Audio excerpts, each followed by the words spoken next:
1.5 লাখ টাকা বাজেটের মধ্যে পিসি এখন সবাই চায়, বাট পিসি মার্কেটের যে অবস্থা হয়ে গেছিল 1.5 লাখ টাকার মধ্যে মানুষজন যে কি পিসি নিবে এমন হয়েছে যে ভালো কোনো পিসি আসতো না। বাট আমরা আসলে টেকোলিক বাংলাদেশে আসি এসব ট্রাই করার জন্য। তো মার্কেট যখন একটু স্টেবল হয় বা আনস্টেবল হয় এর মধ্যে আমরা একটু চেষ্টা করে যাচ্ছি কিছু পিসি বিল্ড অন্তত পুশ করা যায়, এদিক ওদিক করে যদি করা যায় খারাপকে। আজকে আমরা 1.5 লাখ টাকার মধ্যে একটা ওভারঅল বিল্ড করবো, which build can be used for any sort of task, rather it can be gaming, definitely rather it can be productivity, rather it can be your personal AI training, AI agent যদি বানাতে চান নিজের মতো করে সেটার জন্য use করতে পারবেন। এআই ট্রেনিং যেগুলো আছে ক্লাউডের নানা রকম মডেল বা অন্যান্য মডেল দিয়ে লামাটামা দিয়ে সেগুলো সব করতে পারবেন আপনার পার্সোনাল জিনিসপত্র আর কি যা আছে। এই পিসিতে আমরা কি কম্পোনেন্ট ইউজ করতেছি, তার ভ্যালুয়েশন কেমন হচ্ছে, বেঞ্চমার্ক কেমন হচ্ছে, সবকিছু আলোচনা থাকবে। সাথে আমি চন্দ্র রাখতেছি টেকোলিক বাংলাদেশ। চলুন যাক আজকে আমাদের একটা 1.5 লাখ টাকা দুঃখ ভরা জীবন কাহিনীতে।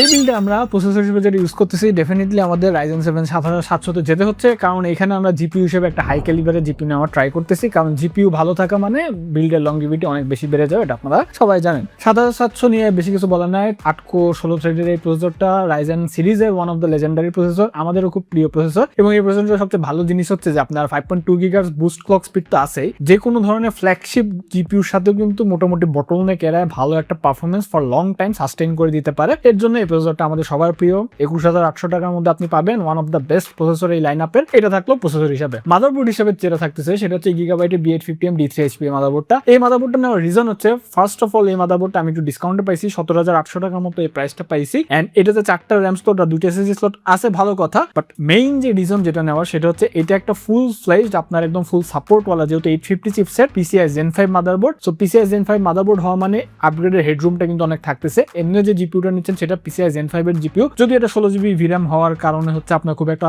এমনিও বটলনেক করতো না। বাট এটাতে আপনি PCI Gen 5 SSD স্লটও পাচ্ছেন। একটা সময় ভাবতাম যে আচ্ছা Gen 5 SSD হয়তো বা হ্যান্ডি হয়ে যাবে, দাম কমে আসবে, এটা Gen 5 মাদারবোর্ডে লাগাই দিব খুব ইজি। বাট যে অবস্থা হচ্ছে আসলে RAM আর SSD প্রাইসে। বাট ওভারঅল এই মাদারবোর্ডটা VRAM পারফরমেন্স 7700 জন্য ওকে ইস আছে, মোটামুটি ভালোই আছে, যেটা আমরা পরবর্তীতে দেখবো। এন্ড আমার ভালোই লাগে আর কি মাদারবোর্ডটা। 850 হচ্ছে নতুন চিপসেট 650 ওভারে, তো সেই হিসাবে এটা নেওয়া হয়েছে। এরপর যদি RAM হিসাবে আমাদের সোনার খনি হিসাবে যদি আমরা কথাবার্তা বলি, প্যাট্রিয়টের ভাইপার এলিট এই র্যামটা নেওয়া হয়েছে। সাদা কালার র্যামটা আমি ম্যানেজ করতে পারছি, বাট আপনার যদি অ্যাস্থেটিক পছন্দ না হয় আই ডোন্ট নো এটা কালোটা হচ্ছে আপনার ইয়েতে থাকতেছে কিনা। এটা একটা হচ্ছে আপনার 5600 মেগাহার্টজের CL38 র্যাম, টাইমিং আর latency is quite high.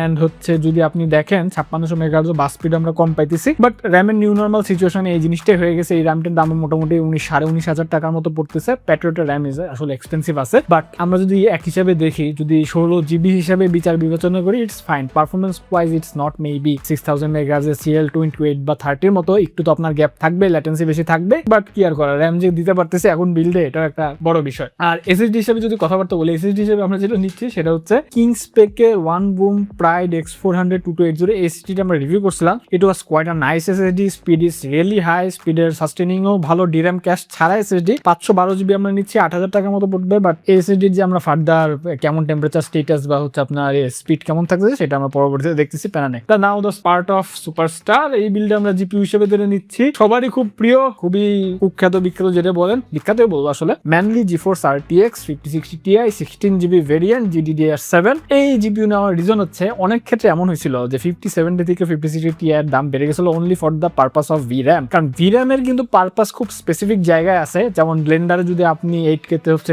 Tender করেন 16GB VRAM is a must হয়ে গেছে, নিউ নর্মাল হয়ে গেছে। গেমিং এও 2K গেমিং যদি আপনি করেন 16GB VRAM থাকা ফরজ হয়ে গেছে। 1080p তেও জিনিসটা মোটামুটি হয়ে গেছে। অনেকেরই দেখতাম যে AI রেজিমটিক কাজের জন্য 5070 12GB VRAM হয়তো না, ওরা বেশি VRAM ওয়ালা 5060 Ti 16GBও নিত। এটা ছাড়া যদি বলি 5060 Ti যদি 16GB আপনি গেমিং ক্যালিবারটা মাপেন, 2K গেমিং এ আপনি DLSS যদি অন করেন, নেটিভ DLSS আর DLLA দিয়ে খেলেন, তাও কিন্তু আপনার বেশ ভালো একটা ব্যাকআপ আপনাকে দিয়ে দিবে। রে ট্রেসিং করলে অন্তত আপনি VRAM এর যে ট্যাঙ্কটা সেটা কিন্তু সহসাই ফুল আপ হবে না। এর জন্য এটা নেওয়া হয়েছে। ম্যানলিটা নিয়েছি, ম্যানলির কার্ডও বেশ ভালো আছে, আপনারা চাইলে অনলাইনে নিতে পারেন। এবং এটা নেওয়ার রিজন হচ্ছে দামটা একটু কম পাইছি, 71,000 টাকার মধ্যে এটা দামটা পড়বে। আই ডোন্ট নো কতদিন সাস্টেইন করবে, তো যদি আপনারা কেউ পিসিটা নিতে চান একটু জানেন আর কি, মানিলো প্যারানি আর কি। তো এইটার হচ্ছে আপনার পাওয়ার পিনও আছে এখানে, এখনো এই সিরিজটাতে VHP WR কেবল গুলো আসে নাই, স্লট গুলো আসে নাই, so it's a good thing. এটা আপনার নর্মাল হচ্ছে 8 পিন দিয়ে হয়ে যাবে, কোয়াইট নাইস। ইন্টেলের কার্ড হলে ডেফিনেটলি 16 পিন লাগতো, অনেক ইনফেরিয়র কার্ড হয়ে অনেক বেশি পিন লাগতো, বাট এটা থাকতেছে আমাদের মোটামুটি দামটা কিন্তু একটু নাগালের মধ্যে আছে, যে অনুযায়ী বাসা একসময় তো 85, 86, 90 হাজার টাকাও চলে গেছিল। তো দিস ইজ দ্য আমার সুপারস্টার ফর আওয়ার বিল্ড। এখন যদি একটু আমরা এই বিল্ডের কুলার নিয়ে নিয়ে কথাবার্তা বলি, দেখেন কুলার হিসেবে আমরা নিছি যে এখানে আসলে বেশি টাকা খরচ করার উপায় নেই। একে 400 zero dark plus deep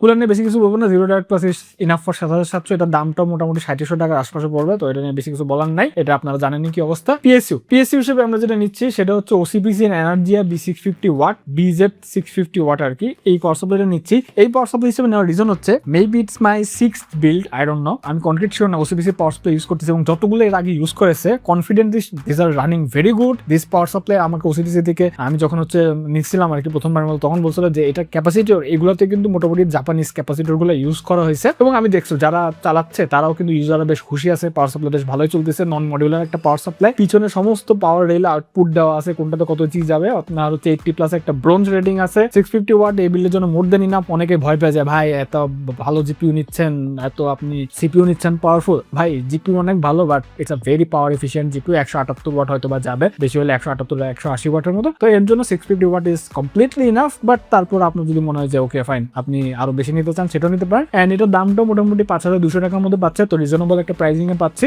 OCPC power supply it is. লাস্টে থাকে আমাদের যে কেসিং বাবাজি হিসেবে আমরা যেটা নিচ্ছি সেটা হচ্ছে গেমডিয়াসের টালোস E3CG। এই কেসিংটা নেওয়ার রিজন হচ্ছে Gamdias makes good casing, no cap. ওদের কেসিং গুলো অ্যাস্থেটিক্যালি যেমন নাইস হয়, ফিচার ওয়াইজও গুড হয়, বিল্ড কোয়ালিটি ওয়াইজও নাইস হয়। এই কেসিংটা যদি দেখেন আপনি, 3টা প্রি ইনস্টল ফ্যান আছে which are all ARGB sync, এবং কেসিংটা ফুটপ্রিন্ট মিনিমাল, সামনে কিন্তু একটা নিচে গ্রিলের মতো ডিজাইন আছে, এবং গ্লাসটা কিন্তু একটু কার্ড, এটা গ্লাস না আসলে এটা হচ্ছে প্লাস্টিক, এবং যে টেম্পার্ড গ্লাসটা আছে সেটাও কিন্তু বেশ শক্তপোক্ত আছে। মোটামুটি 4600 টাকার মধ্যে আপনি যদি একটা গুড অ্যাস্থেটিক ওয়াল, একটা মিনিমাল ফুটপ্রিন্টের আপনি কেসিং চান, অ্যাকুরিয়াম কেস যারা পছন্দ করেন না তারা কিন্তু E3CG এই কেসিংটা নিতে পারেন। এই কেসিংটা নিলে আমার মনে হয় যে আপনি যেহেতু ARGB সিঙ্কের অপশনও পাচ্ছেন, সব দিক দিয়ে মোটামুটি ফুলফিলড আপ একটা এক্সপিরিয়েন্স পাবেন, এবং এআইও আপনি মাউন্ট করতে পারবেন উপরে 360mm পর্যন্ত। তো সব রকমের ফিচারই মোটামুটি আপনি পাচ্ছেন, এবং ওভারঅল বিল্ড কোয়ালিটিও ভালো আছে। তো 4600 টাকা এটার দামটা থাকতেছে। ওভারঅল যদি আমরা এখন টোটাল বিল্ডার ভ্যালুয়েশন কস্টিং করি, এটা 1,51,000 টাকা আসতেছে, 1.5 লাখ টাকা পারলাম না, 1000 টাকা বেশি পড়ে গেছে। তো বিলটা যদি কেউ নিতে চান আমাকে একটু টেকোলিকা পেজে নক দেন, না নিলে কোনো প্যারা নাই। কি বলবো, আর বিল্ড আসলে করতে মন চায় না আসলে। আমরা এখন কিছু গ্লিমস টিমস দেখে তারপরে হচ্ছে বেঞ্চমার্কে চলে যাবো যে কি অবস্থা।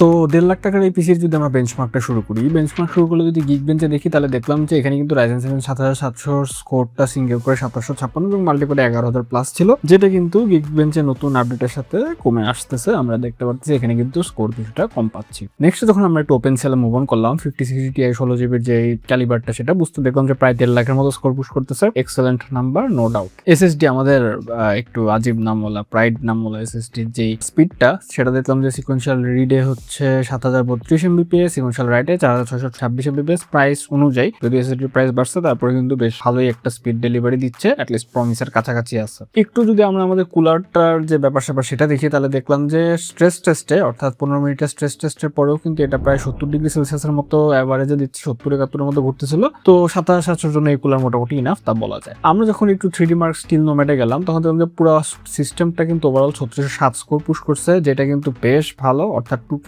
থাম রুলটা হচ্ছে আপনি 2K গেমিং স্টিল নোম্যাডের উপর 3000 উপরে থাকলে মোটামুটি ভালো মতো করতে পারবেন, সেটা কিন্তু এখানে দেখা যাচ্ছে। টাইম স্পেও সেম ট্রেন্ড দেখাইছে, 15058 মতো স্কোর পুশ করছে। এগেইন 2K গেমিং এর যে বস এই পিসি, সেটা কিন্তু বলাই যায়। আমরা যদি একটু গেমিং এ যাই, আনফরচুনেটলি আমাদের কাছে হচ্ছে 1080p মনিটর ছিল, তার জন্য 2K তে বেঞ্চমার্ক গুলো করতে পারিনি, সময় তাড়ানোর ভাবে ডিএসআরও অন করতে পারিনি। তো Cyberpunk 2077 আলট্রা পিসিটা দেখলাম যে 125 FPS এভারেজ এবং 1% হতে 83 FPS এর মতো দিচ্ছে। Great number. 16GB জন্য কিন্তু আপনার 1% লোটাও কিন্তু বেশ ভালো পারফরমেন্স এখানে প্লেয়েবল এফপিএস দিচ্ছে। এরপর একটু স্টেলার ব্লেডটা যখন খেললাম তখন দেখুন যে এটা কিন্তু অ্যাভারেজে 113 এফপিএস এর মতো এবং 1% 73 এফপিএস এর মতো দিচ্ছে 1080p ভেরি হাই পিসেটে। তো সব মিলে কিন্তু এখানে ভালো। আমরা হচ্ছে একটু সময়ের অভাবে মাত্র 2টা গেমই করতে পারি, বাট এতদিন আপনারা 5060 Ti রেপুটেশনটা কিন্তু জানেন যে ইটস মানে বস ইন গেমিং। তো বেঞ্চমার্কের পার্টটুকু এটুকুই ছিল আজকে পিসিতে।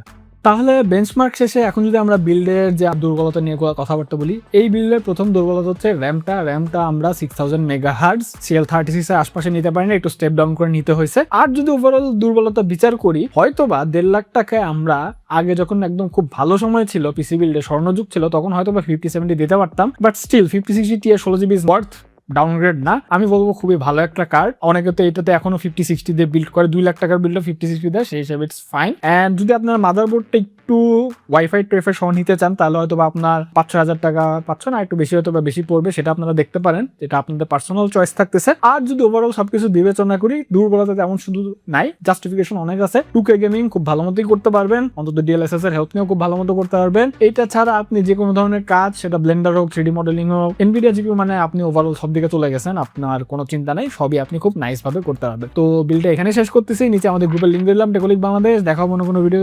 Good bye and definitely I will catch on the next one.